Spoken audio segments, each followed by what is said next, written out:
Thanks, Andrew. Thanks everybody for coming today and for the opportunity to present to you. I'd just like to start by acknowledging the Kaurna people as the traditional owners of the land in which we meet today.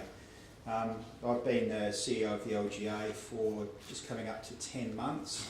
It's been a rollicking ride, I have to say, but thoroughly enjoying it. I just thought today I'd go through what the LGA has been up to, what our new strategic plan is about, some of the communication themes that we'll be prosecuting up until the state election, annual priorities for the LGA on behalf of its members, and some of the challenges that we're facing as a sector. In particular, I'll go through some aspects of rate capping.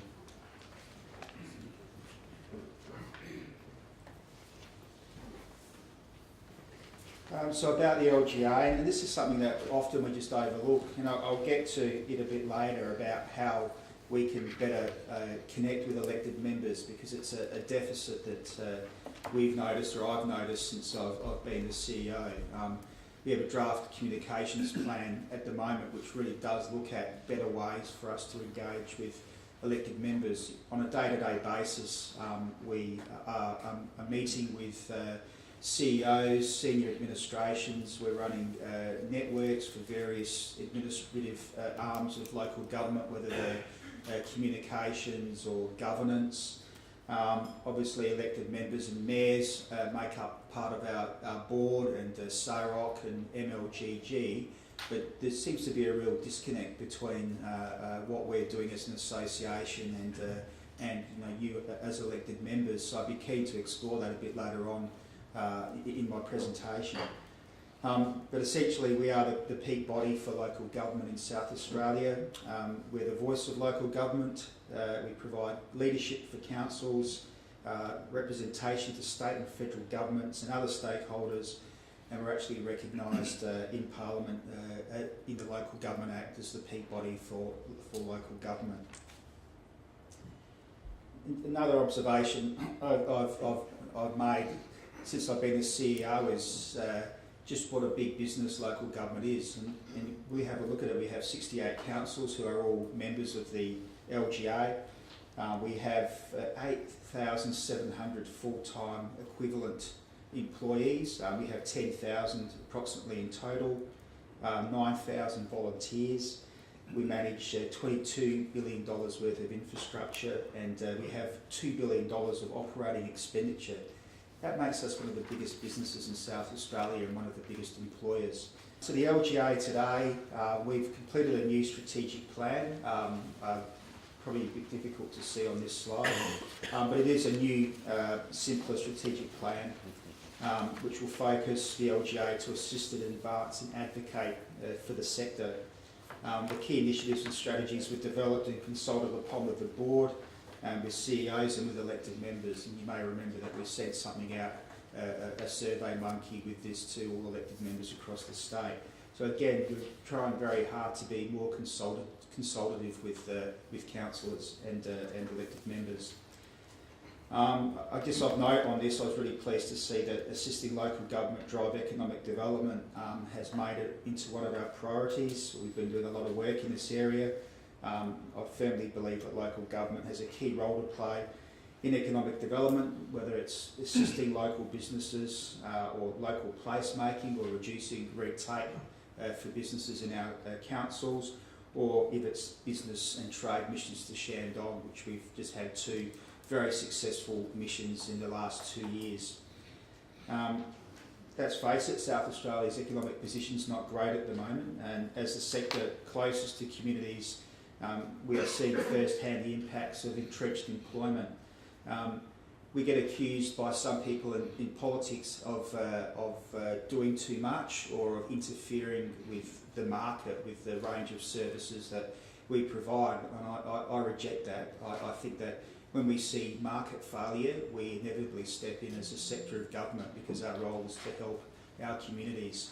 And that's why we're in economic development at the moment, because we know that this is one of the greatest needs for the state, and if we're not trying to generate employment and economic activity, then we'll be setting up soup kitchens instead at the other end. I think it's much more positive to be at the front end.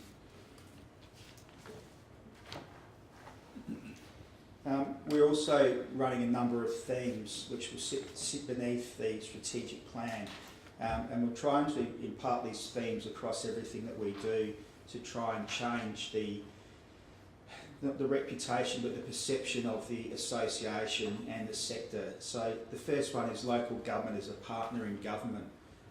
So the nuances here are that we're not the sector of government that you tell what to do. We're not the one that you criticise. We're not the one that you make legislation for to control because we're naughty. We're actually a partner. We are reputable. We have the lowest debt ratios of any other sphere of government. We're closest to our communities. And I firmly believe that services should be delivered by the sector that can deliver them most efficiently. So we really are trying to position ourselves as a partner in government in South Australia. Part of the solution, often my observation is we've only got in contact with decision makers in the state or federal government when we've got a problem or we want to complain about something. So it sets up what I call a culture of complaint, where people don't want to meet with us because they know that we're going to complain. Even if we're not complaining, they expect us to. So we're really trying to change that by coming up with solutions to problems facing South Australia, solutions to dilemmas for communities, and hopefully getting some cut through there with media as well, where they're not seeing us as just being complainers. Drives economic development. As I mentioned before, I see this as a key role for local governments. And we're doing many things in this area and getting some recognition now. Closest to communities is quite obvious. The fact is that I think there are some towns whose only interaction with government would be with local government. And the most efficient sector of government is another theme that we're prosecuting. There's a range of things that we'll be looking to do over the next 12 months to demonstrate this. I mean, the facts are that, as I mentioned, those figures, 22 billion in infrastructure, I think that's about 36% of all of South Australia's infrastructure, 2 billion recurrent. We are a serious player, and we need to be able to demonstrate efficiencies to our ratepayers and our communities, and also to decision makers. So the association this year will be doing a shared services audit, which will look at what are we doing together, and that could be the big things, which include waste management contracts between a number of councils, metro, but could also include sharing a public health officer in a regional area. So we're going to do an audit of shared services and get some economic analysis done on that to see just what we are saving South Australian communities by collaborating and working together and driving efficiencies. I'm really pleased also that we've got some money for a business analyst now. This will play a key role in us working through the reams of data that we have to try and ascertain what's important to us and what's important to decision makers, what they need to know to have confidence that we're doing a good job, noting that we are creatures of a state Parliament Act, and also leading to benchmarking. I don't think that we can shirk this anymore as a sector. I think we need to be clearly demonstrating through benchmarking who's doing what well and where we need to improve. So we'll be going through a process over the next 6 months where we'll be looking at some of the metrics, some of the data, consulting with our members, but also consulting with state and federal government about the types of things that they'd like to see us benchmarking for the sector, so that they know that we're on a continuous improvement path. And hopefully by doing this type of work, we can stop state government and state parliament in particular from doing things to us and have them start doing things with us. So moving on to our annual priorities, which are very fresh. They only just got approved by the Local Government Association Executive yesterday. So I just want to run through what we have seen and what the Executive have approved as the priorities for the LGA for the next 12 months. So positioning local government and maintaining effective partnerships and relationships. So this is about marketing, communications, engagement, social media. We have a new website that should be up and running by the beginning of August. We have a communications plan for the first time, which clearly articulates how we need to position ourselves as a sector of government, how we need to position ourselves as an association, what the priorities are, and also how we can leverage that huge amount of experience and resource that sits in local government across South Australia. This also includes stakeholder engagement, and it's been a bit of a surprise to me since I got here that we don't have a stakeholder engagement plan, which is who are you seeing, how often are you seeing them, who is the relationship holder, why are you seeing them, what is the outcome that you're looking for, what happened at the last meeting, what commitments did you make at that meeting, and have you followed those commitments through, and then looking for trends or patterns across key decision makers. There's that sort of sophistication that's missing from the association that we need to to develop, and that's about having the president or board members meet with a minister, not to complain or tick off a list of concerns in their portfolio area, but actually to talk about the future of South Australia, where the economy's going, how communities are faring, what the reform agenda is for the sector, those type of things. And again, it gets back to hopefully minimising that culture of complaint and getting decision makers in South Australia to start to see that we are actually a partner in government and part of the solution. Positioning and supporting local government as a driver of economic development. I think it's the third time I've mentioned it in only 5 slides. But again, activity focuses on things like the economic potential of the waste levy. The government's sitting on $90 million at the moment through a waste levy, which we pay every time we collect our ratepayers' garbage and take it to landfill. They were supposed to release that money for waste initiatives and infrastructure to reduce rubbish going to landfill. Instead, they've got that money sitting against their debt, which is not good enough. So they're the types of things that we're advocating for on behalf of the sector and our communities. Productive infrastructure is another one, and there's been a range of discussions that's been going on for quite a while about how they can leverage our balance sheets. The reality is that money's never been cheaper. South Australia's never been in such a dire situation as it is at the moment. I mean, if we've got capacity to borrow for infrastructure for our communities, if it's prudent and it can be afforded, and it can be encouraged by the state government or federal government chipping in through grants or interest subsidies, then I think that there are a lot of councils that would be in a position to be able to do those things that they've always wanted to do, but perhaps have been holding off, for another time. So at the moment, we're having regular meetings with the state government to try and set up a process by which state government can actually provide a stimulus in partnership with local government for local infrastructure. China engagement, as I've mentioned as well, and procurement policy is another thing that we're working on. So LGA has its own procurement arm, which is really about aggregating procurement. It's quite simple. The more you buy, the cheaper things usually are. So LGAP, Local Government Association Procurement, has been working very hard since over the last 12 months or 9 months under Andrew to provide those sort of broader procurement contracts which can be used by your councils. And my observation is procurement is something that we do need to get better at. It's a risk for the sector if we don't have very clear and very detailed procurement policies. Otherwise things end up with the Ombudsman or even worse with ICAC. Third theme on this page here is supporting councils to build healthy and resilient communities.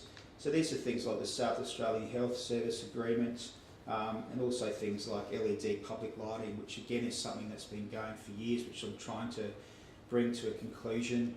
You may have seen some media last week where I made some comments about SA Power Networks not being a corporate citizen. LED lights are not new. Why they're not in South Australia and why they haven't been encouraged by SAPN is pretty obvious. It's because they're only interested in profit. I've got a meeting with their chief executive next week and the Minister for Transport, Minister Mulligan, to try and reach a settlement on this, but we're already getting pushback from SAPN again, saying that they won't even put this on the agenda.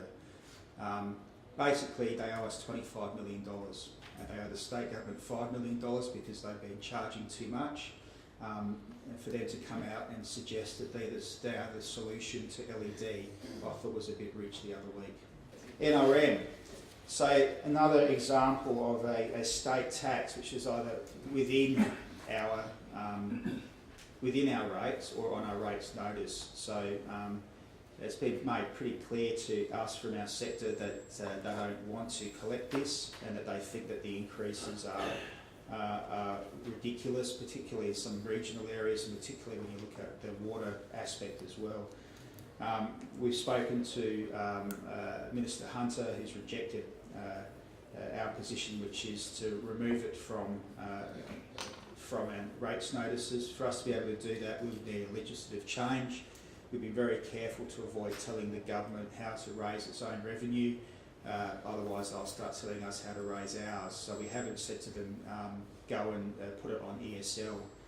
Although the observation is that ESL seems to be working pretty well now, and I don't think it's going to double the cost for them to raise the NRM levy through ESL should they want to go down that path. So we've also had offers from the opposition and from crossbenchers to introduce legislation to remove the NRM levy from the impost of us having to collect that. So latest thing that we've done is write to the Coots and Toners. Sorry, the other thing with NRM is it's actually included in our total tax take when they do tables or assessments of what revenue that we're taking against other states. So when you've got the opposition out there saying that we have the highest rates in Australia, you need to keep in mind that that includes NRM, which is not even our revenue. So waiting for the Treasury to get back to us. We'll see what happens in the budget. If not, then we'll have to look at options about trying to get the legislation introduced by the crossbench or the Liberal Party, but keeping in mind that it won't succeed without government support. Rubble royalties is another one that would be that you would be aware of as well. So talking about red tape, what a ridiculous situation where we're now being taxed so that we can build and maintain roads in our communities. And then that money gets filtered through the state government, where they take out 25% for the pleasure of doing it, and then we need to get that money back to the communities from which it came from. And the key issue here is that we have the Concrete Agglomerate Association all over us with this. If we give money back to the council from which the rubble royalties were paid, they'll be all over us. And at risk then is the actual whole R&D fund, which is sitting at over $1 million a year at the moment. So, I mean, that's a very specific condition that the government put on us for giving back 75%. So you'd be aware that at the moment that money is going back through regional LGAs to be used for whatever purpose they determine. So building local government capacity, that's just things like youth training program, iResponder. iResponder has just been amazingly received in South Australia. And if you want to see an example of a local government working successfully with state government, you need to look at emergency response. We are now a partner in that. The risks for us are obviously cost shifting, which we need to be mindful of, but we are at the table. We sit on the State Emergency Management Council. We're doing some fantastic things in the emergency response space, and we should be proud of what we're doing. Improving the local government LGA's governance. So here we're talking about a review of our insurance schemes. You may be aware that the LGA has a joint venture with Jardines called LG Local Government Risk Services, which has been a fantastic boon for the association and for its members for a very long time, for 30 years. We have our own work cover scheme, we have our own mutual liability scheme, asset management and income protection. But you may also be aware that last year the Auditor General raised some concerns about the governance of those schemes. So at the moment we're going through a review process of those. We're doing it with full cooperation of Jardines and with the involvement of our sector, just to ensure that we are still getting value for money and we are still getting the products that we need out of our insurance. Internal governance of the LGA too is another review that we've done. My observation is that it's incredibly bureaucratic, and it's not a contemporary governance model. And we've been consulting widely with the sector about how we can streamline the governance while also ensuring that council members still feel that they have a say in the association.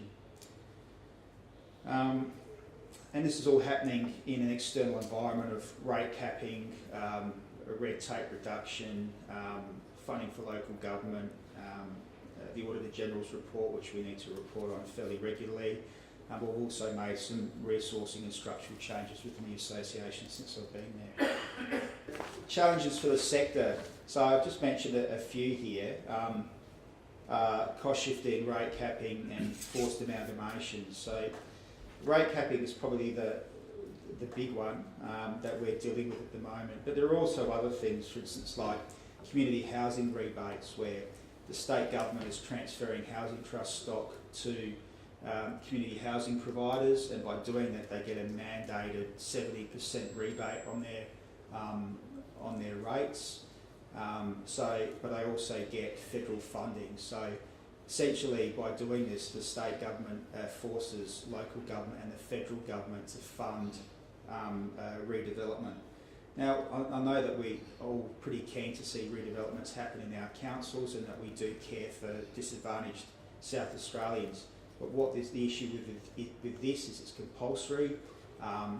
With some of the proposed transfers, which the government's saying they want to transfer 10,000 housing trust stock through to community housing providers in the next decade. I mean, the impacts on some councils, I think at Playford would be $8 million in rates. And yet again, it's another perversion of our rating system, whereby we are forced to move rates to other people who probably can least afford it, along with all the other concessions and rebates that we're provided to give. I just wanted to use rate capping as an example of the type of work that we're doing on your behalf. So when I came into the job, I said to both parties that the biggest threats to the sector are forced amalgamations and rate capping. If either of you introduce these policies, members really will fight very hard. We were discussing rate capping with the Liberal Party right up until 3 days before they introduced the legislation. So we actually went and saw one of their shadow ministers, and we were still negotiating with them about how they could drop that policy from the last state election, and then they went and introduced the bill, the private members bill. That since subsequently has been defeated in the lower house. The Liberal Party are running a cost of living agenda and are arguing that rates are a significant impost and cost of living pressure on South Australians. Now, we've got nothing against the Liberal Party. I mean, our job is to get on with everybody. We're not partisan or bipartisan. We're an independent sector of government, but this really is a huge threat to our sector. But the reality is that, you know, in terms of, I mean, some of the things that are being said is that we're the highest rates in Australia. I mean, the fact is that rates in total are less than 4% of the tax taken in Australia. So we'll be pushing that very hard during when rates notices come out. This is a chart from Onkaparinga that they use, and I understand that they're putting it out with their rates notices. If you have a look at this, it shows that residential rates sit just below alcoholic beverages, right down the bottom of the table.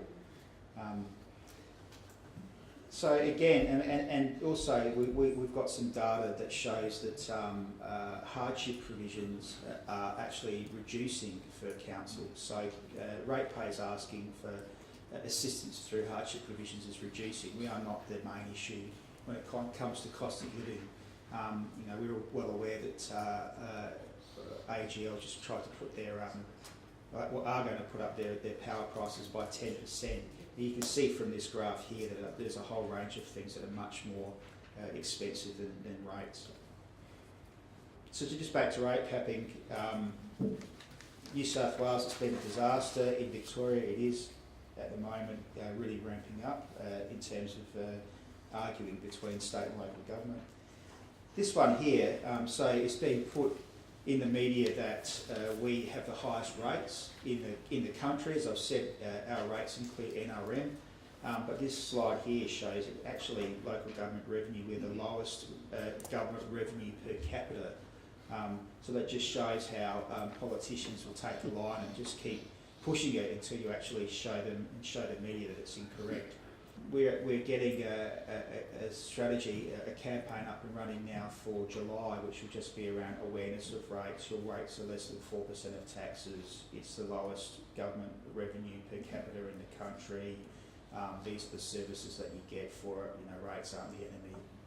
I'm sort of living at the moment. We've got a company that's getting this set up for us. So you're saying that's emerging in the next month? Yes, and then longer term, we'll be putting together a full campaign, which will include how we connect with elected members, mayors, and how we actually try to activate local government employees. Because if this last state election was won by less than 10,000 people in the metropolitan area. If you've got 10,000 local government people that are all going to vote against rate capping, I think that's pretty powerful. But we're a long way from actually being able to do that. Matt, that chart, are there dollar amounts on the bottom? Because it just doesn't make sense to me that we're talking about $1,500 per capita.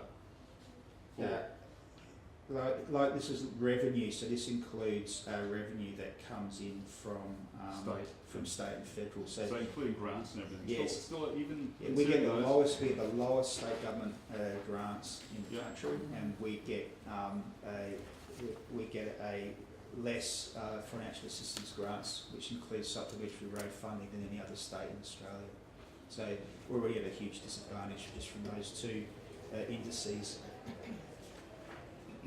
So why this shows a difference between comparison of fees and charges between New South Wales and South Australia. So this clearly demonstrates that we don't do a lot of fee for service. In New South Wales, they have rate capping, so they charge for everything. Building inspections right through the roof, food inspections, parking and disability. All of these things are much higher than what they are in South Australia. So in a rate capping regime, we have no choice but to look at fee for service or look at reducing or cutting services that we provide. Fee for service, often the services that we provide are to disadvantaged South Australians. They don't have the money to pay for them. I don't know how that's helping South Australian communities.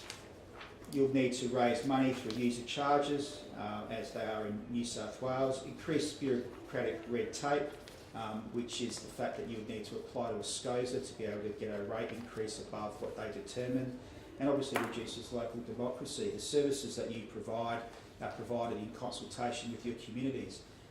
We are forced to consult on our budgets. We're the only state that is prior to setting our budget.